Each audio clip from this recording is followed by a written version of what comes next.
Aujourd'hui, dans Les Trésors du coin, plein phare sur le beffroi de Lille. Ah, le beffroi de Lille. Oh, c'est 104 mètres, c'est 400 marches et son classement au patrimoine mondial de l'UNESCO. Tout ça, on sait. Mais saviez-vous à quoi ça sert, un beffroi? Et puis ce mot, ça vient d'où? Alors il viendrait de l'allemand « Bergfried, ja », qui garde la paix. Et paradoxalement, durant l'époque romaine, ce terme désignait une tour mobile en bois permettant de franchir les fortifications d'une cité. Vous imaginiez ça avec notre beffroi de plus de 8000 tonnes? Grâce à ses cloches, le beffroi était un véritable instrument de communication. Il indiquait le temps, il guidait et alertait les populations. En fait, c'est un peu l'ancêtre de notre smartphone, non? Et d'après vous, à quelle époque on l'a construit? Eh bien, sa construction a débuté en 1929 et elle a duré 3 ans. Et pendant ce temps, du côté de l'Eward, on inaugurait la fosse des Lois d'une profondeur de 380 mètres, soit 3 fois la taille du beffroi. D'ailleurs, cette année-là, à raison de 1000 tonnes par jour, on extrait environ 300 000 tonnes de charbon, soit plus de 37 fois le poids du beffroi. À son inauguration en 1932, on l'appelait le gratte-ciel en Flandre. Un rapport, peut-être, avec son American Cousin, l'Empire State Building, construit au même moment et légèrement plus grand.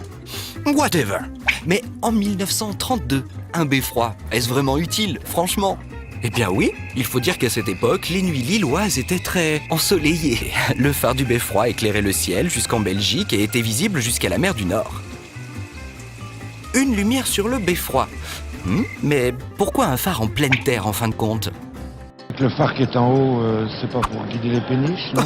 Il nous mènerait pas un peu en bateau, celui-là? Il servait aux aviateurs la nuit, mais avec la guerre, on l'a vite éteint. Et puis en 2000, la ville a entamé un important travail de maîtrise d'énergie et désormais, le beffroi embellit nos nuits de sa douce lumière. Ok, donc, après la guerre, en gros, un beffroi, ça ne sert plus à rien. Eh ben, pas tout à fait. En 1950, c'est une antenne de télé. Télé Lille voit le jour et installe son studio tout en haut du beffroi.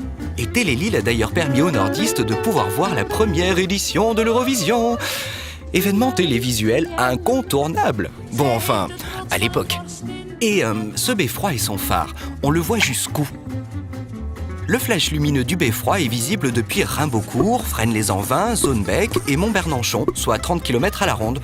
Des patelins que tu connais, j'en suis sûr. Et si tu es chanceux, tu pourras l'apercevoir si tu es dans le coin de la rue du Bachobrook à Morbec. D'ailleurs là, tu vois, c'est nous. Petite anecdote, sache qu'au pied du beffroi, il y a 2 statues, Liedrich et Finart. En fait, tu penses qu'ils sont copains? Mais c'est tout sauf des amis. Une sombre histoire de défi et de vengeance en 640 a amené ce Liedrich à tuer Finart et obtenir ainsi les clés de la ville. Enfin bon, histoire close, aujourd'hui le beffroi, c'est 80 à 100 visiteurs par jour. Et si on reporte ça à la population de la ville, il faudrait 2508 jours non-stop de visite pour que tous les Lillois puissent voir ce magnifique monument de la ville de Lille. Allez, j'espère que tout ça vous a plu et puis moi je vous dis à la prochaine. Mais justement, la prochaine fois on parlera de la porte de Paris qui est située juste à côté du beffroi justement. Allez, à bientôt.